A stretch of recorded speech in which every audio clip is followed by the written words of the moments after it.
সময়কে কাজে লাগিয়ে সাংসারিক কাজ করার জন্য স্মার্টলি কিছু টেকনিক জেনে রাখা দরকার। তা না হলে সারাদিন ধরে সংসারিক কাজ করবেন কিন্তু কাজ শেষ হবে না। হ্যালো এভরিওয়ান, আসসালামু আলাইকুম। আমি কেয়া আবারও নতুন একটা টিপস ভিডিও নিয়ে আপনাদের মাঝে হাজির হয়ে গেছি। আজকে কয়েকটা টিপস আপনাদের মাঝে শেয়ার করব। যেরকম এই যে শলার ঝাড়ু যারা ব্যবহার করেন, দেখা যায় ঘন ঘন এটা খুলে যায়। তো এটা খুলবে না, এই কীভাবে বাঁধলে, সেরকম একটা বাঁধন আমি আজকে আপনাদের সাথে শেয়ার করব। খুবই কঠিন এবং খুবই শক্ত একটা বাঁধন। তো তার জন্য আমি এরকম দুভাঁজ করে নিয়েছি, ছোট একটা ভাঁজ আর একটা লম্বা করে নিয়েছি। ভালো করে দেখুন এবং শিখে রাখুন, তাহলে আর বাড়তি কাজ করা লাগবে না, এক কাজ বারবার করা লাগবে না, একবারই বাঁধবেন আর সেই বাঁধন থাকবে। তো দেখেন লম্বা যে পাশটা আছে সেটা দিয়ে আমি পেঁচিয়ে নিচ্ছি ঘুরিয়ে ঘুরিয়ে, আর ঘুরিয়ে ঘুরিয়ে পেঁচিয়ে যখন একটুখানি থাকবে তখন এই যে উপরের নিচের পাশটা ধরে টান দিবেন, দিলে উপরের পাশটা ছোট হয়ে আসবে। তারপরে হাতের যে বাঁধনটা আছে সেটা, এই ফিতাটা উপরের এই ভিতরে ঢুকে দিবেন।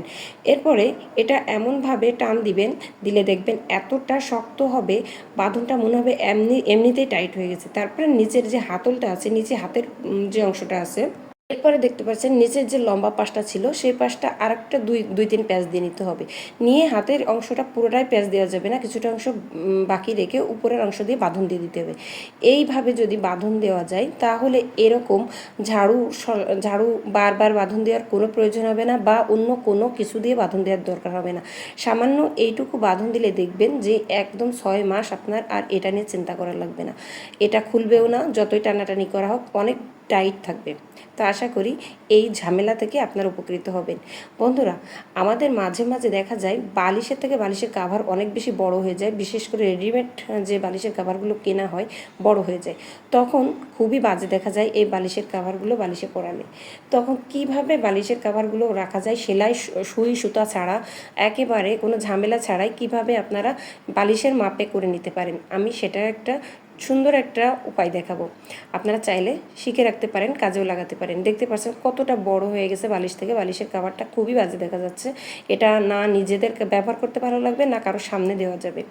তো এখানে আমি যে কাজটা করব, একটা পকেটের পাশ থাকে আর একটা হচ্ছে সমান পাশ থাকে। তো আমি সমান পাশটা উপরের দিকে দিলাম, আর এই যে যতটুকু বালিশ ঠিক সেই বরাবর ধরলাম। ধরার পরে এইভাবে ভাঁজ করে নিতে হবে। ভাঁজ করে এটা ভিতরের দিকে দিয়ে দিতে হবে, এমনভাবে যে একদম সমানভাবে থাকবে। আর পকেটের পাশটা এভাবে পরিয়ে দিয়ে তারপরে ভাঁজ করে দিতে হবে। আর ভাঁজ করে দিয়ে এইভাবে টেনে একদম সমানভাবে টেনে নিচের দিকে নিয়ে আসতে হবে। এতে করে কি হবে, এতে করে বালিশ ব্যবহারের সময় এই যে বাড়তি কাভারটুকু তো দেখা যাবে না, আর এমনভাবে থাকবে তো মনে হবে যে পুরো বালিশের কাভারের মাপে। তো দেখতে পাচ্ছেন আমি কিভাবে, আমি কিন্তু আজকে একদম টেনে দিইনি, আস্তে আস্তে দিয়ে রাখছি, যাতে আপনারা বুঝতে পারেন, ভিডিওটা দেখে বুঝতে পারেন যে কীভাবে দিয়ে রাখছি। দেখেন এভাবে যদি বালিশটা ব্যবহার করা হয় বোঝা যাবে না যে বালিশের কাভার কিন্তু বড় ছিল, আর ব্যবহার করতেও সুবিধা হবে, বিছানার পরে রাখলেও ভালো দেখা যাবে। এখন দেখুন কতটা সুন্দর দেখা যাচ্ছে।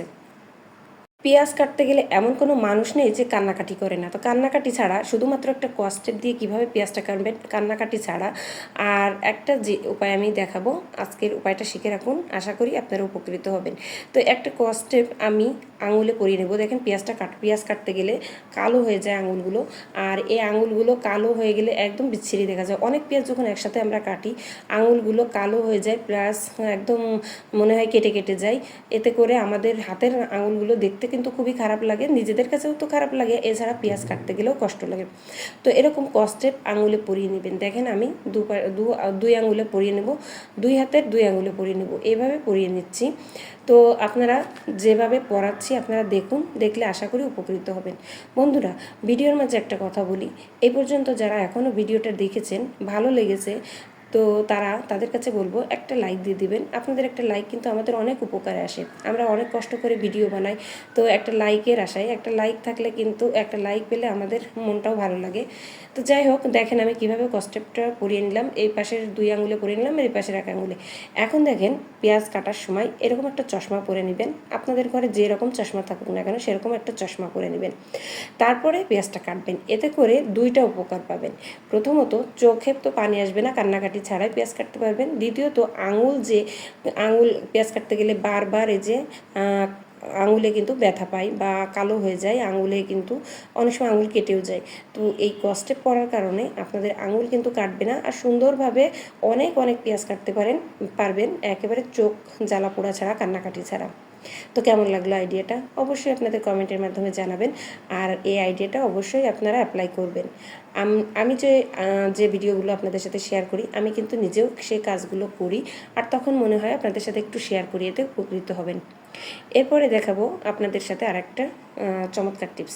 সেটা হচ্ছে অনেক পেঁয়াজ যখন আমরা একসাথে কাটি, পেঁয়াজ বেশি কাটা ঠিক না, পেঁয়াজ ফ্রিজে রাখাও ঠিক না বেশি, কারণ এই পেঁয়াজ কিন্তু ব্যাকটেরিয়া জন্ম নেয়। তো আমরা 1-2 দিনের জন্য, যেহেতু আমরা একটু ব্যস্ত থাকি, 1-2 দিনের জন্য কেটে রাখতেই পারি।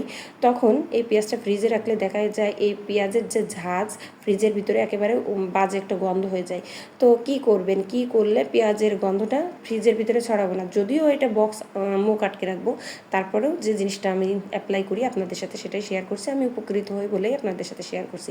একটা টিস্যু নিয়েছি আমি, দেখেন টিস্যুটা যেহেতু বড় সেহেতু আমি একটু ভাঁজ করে নেব, 4 কোণা ভাঁজ করে একেবারে বক্সের মাপে ভাঁজ করে এর ভিতরে দিয়ে দিব। এর ভিতরে দিয়ে এই মুখটা আটকে তারপরে ফ্রিজে রাখবো। এতে করে কি হবে জানেন, এর যে ঝাঁজটা, পেঁয়াজের কিন্তু অধিক ঝাঁজ, সেই ঝাঁজটা টিস্যুতে অর্ধেক পরিমাণ টেনে নিবে। তারপরে মুখটা আটকে রাখলে এই ঝাঁজটা ফ্রিজের চারিদিকে ছড়িয়ে পড়বে না। আমি আবারও বলছি, পেঁয়াজ বেশি করে কেটে রাখা ঠিক না। পেঁয়াজ বেশি দিন ব্যবহার করা বেশি দিন কাটা পেঁয়াজ ব্যবহার করা যায় না ফ্রিজে রেখে। 1 থেকে 2 দিন আমরা ব্যবহার করতে পারি, আর তখন এইভাবে সংরক্ষণ করে রাখতে পারবেন। এতে করে ফ্রিজে কিন্তু গন্ধ হবে না। এরপরে চলে আসছি, এই যে মাংস, আমরা যখন গরুর মাংস বা যে মাংসই হোক না কেন ভিজাই, তখন যে ভুলটা করি সেটা হচ্ছে পুরো পলিথিনটা ছিঁড়ে পানির মধ্যে দিয়ে রাখি। এটা কিন্তু ভুল একটা পদ্ধতি। এতে করে এই মাংসের স্বাদ একেবারে নষ্ট হয়ে যায়। তো কি করবেন, এরকম পলিথিন আটকানো থাকবে, পলিথিন ছিঁড়বেন না। যদিও আমি ছিঁড়ে ফেলেছি, সেটা আটকিয়ে দেখাচ্ছি। তো পলিথিন না ছিঁড়ে পলিথিন অবস্থায় একটু সময় নিয়ে, সময়ের আগে আর কি ভিজিয়ে রাখবেন। এতে করে ভিতরে থেকে পানিতে রাখার পরে যে মাংসটা গলে যাবে, দেখবেন এই মাংসটা খেতে বেশি সুস্বাদু হবে। আমার নানি একটা কথা বলে, মাংস বেশি ধুলে সিটে, আর মাছ বেশি দিলে মিঠি। তার মানে মাংস যদি পানির মধ্যে বেশি থাকে বা বেশিবার ধোয়া হয় তাহলে সিটে, মানে এর স্বাদটা নষ্ট হয়ে যায়। আর মাছ যদি বেশি ধোয়া হয় তাহলে এর স্বাদটা বেশি থাকে, মানে মিঠে লাগে। তো এটাই বোঝাতে চেয়েছে আমার নানি। তো আসলে সত্য কথা। তো মাংস যদি বেশি ধোয়া হয় বা মাংস বেশিক্ষণ পানিতে ভিজানো থাকে বা সরাসরি পানি দেওয়া হয়, তাহলে কিন্তু এর স্বাদটা নষ্ট হয়ে যায়। তো আজকের কোন টিপসটা আপনাদের কাছে সবথেকে বেশি ভালো লেগেছে অবশ্যই আপনাদের কমেন্টের মাধ্যমে জানাবেন। আজকের মতো বিদায় নিচ্ছি, আবারও নতুন ভিডিও নিয়ে কোনো একদিন আপনাদের মাঝে হাজির হয়ে যাবো। সে পর্যন্ত সবাই ভালো থাকবেন, সুস্থ থাকবেন। আল্লাহ হাফেজ।